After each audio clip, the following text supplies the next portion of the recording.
Hey everyone, I'm RS11F and I'm here today to do a discussion about the devil fruits in One Piece. Now, what the devil fruits are is that it's a fruit that can give the eater different types of abilities, but the downside is that you will never be able to swim again.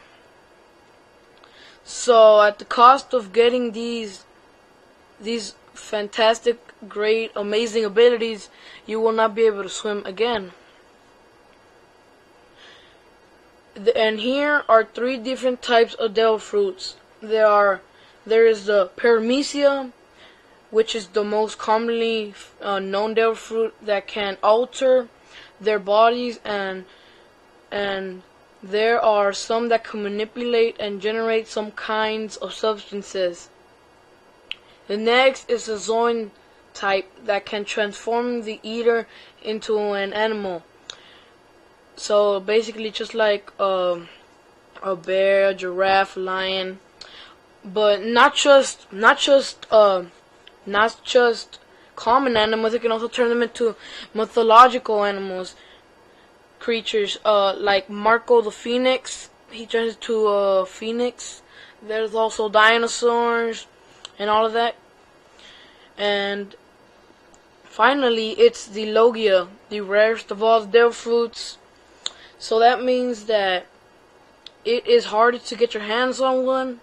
It can turn the user into an element such as fire, lightning, wind, etc., etc.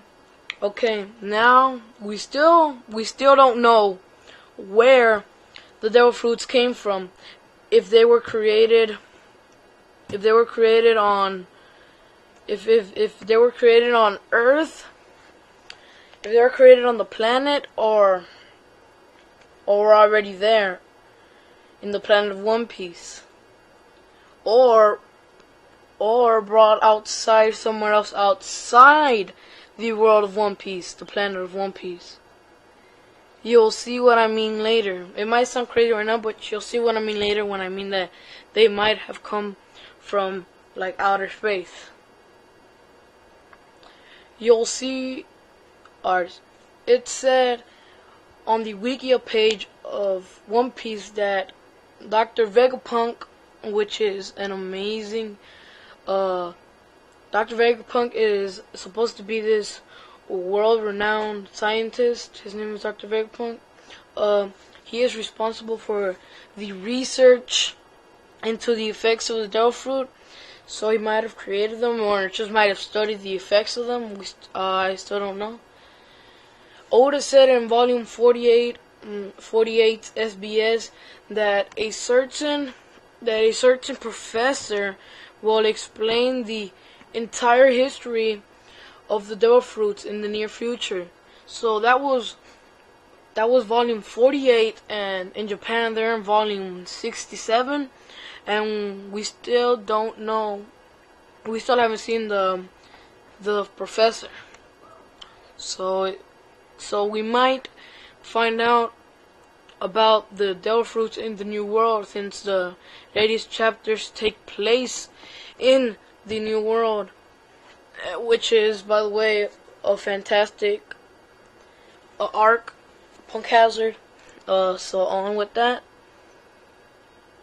Now, my theory is that the devil fruits were created or first used during the Void Century.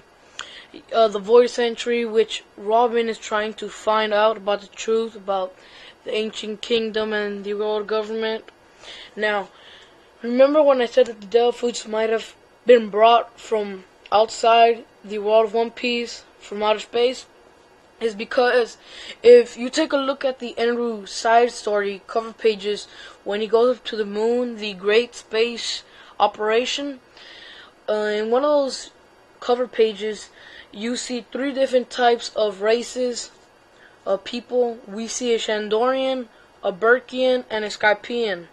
These Shandorians, I think, were already on Earth, or they immigrated to the One Piece world, or they were already there. But I know for sure that the Skypians and the Burkians came down from their home planet down to the planet of One Piece, because also in one of the cover pages, it said that they came down because they did not have any resources left in their former home planet.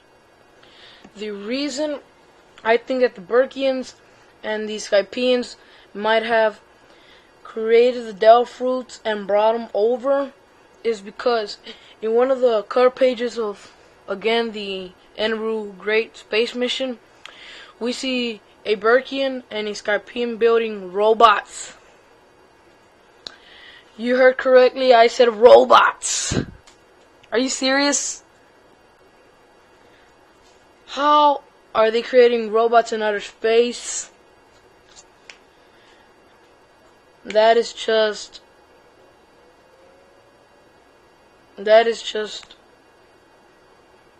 amazing that they are building robots. And no, not just one robot. They are literally building like an entire army of robots. And you can see that these robots look like the things that Enru resurrected in the cover pages of his Great Space Mission. And in one of the latest chapters, we see what's his name? The pet of Caesar Clown, Smiley. There we go, Smiley. We see him dying, and then a nearby apple turns into a devil fruit.